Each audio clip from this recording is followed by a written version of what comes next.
We are looking here at July 16, 2010 and some more corruption. Obviously the fascinating thing about corruption figures is that this is not equated in your financial data. And it is extensive, so we are purely sharing some of the corruption stories to indicate the substantial influence that corrupted data has on the world, and that one do not consider that the actual data, financial data that is presented to the world is actually all a farce and nothing you can really trust. It's no different to just walking into a casino and just playing. If you have the jackpot, you're lucky. And those that control the information obviously is always lucky.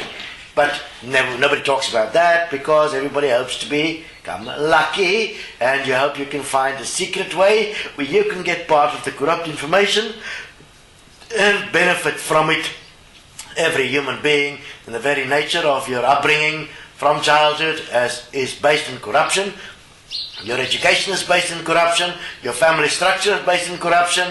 You can go and do the self-honest mathematics and you'll notice that you have been educated to be corrupt and to survive.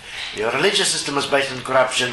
All of it using a form of totally delusional mathematics which has no fact and reality to jump to conclusions that somehow apparently make sense. So here we have the Labour Department in Durban that is moving offices, and they are moving out of one lease into another lease.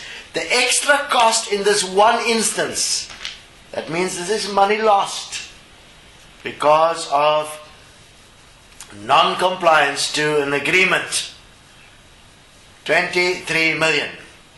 Obviously this only happens if there are leadership in this particular department that put their personal situation before what's best for all, and therefore they push the point through and everybody is quiet because somebody gets benefit, and suddenly you have this big change and a lot of money lost.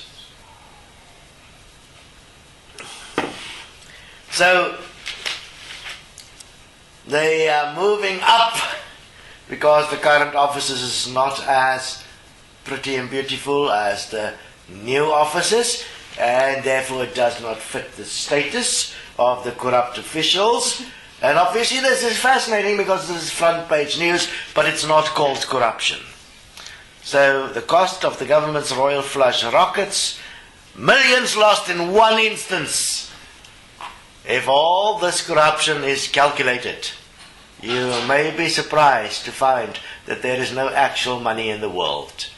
That would put all your accountants and all your financial gurus in this world at risk to be exposed as liars. But nobody do their homework. Who cares? It's all just a bloody game. Let the fucking fuckers starve. Who cares? We're all psychopaths chasing money and profit. We are the prophets of the future. We are believing that Jesus is going to come in a cloud and save us all.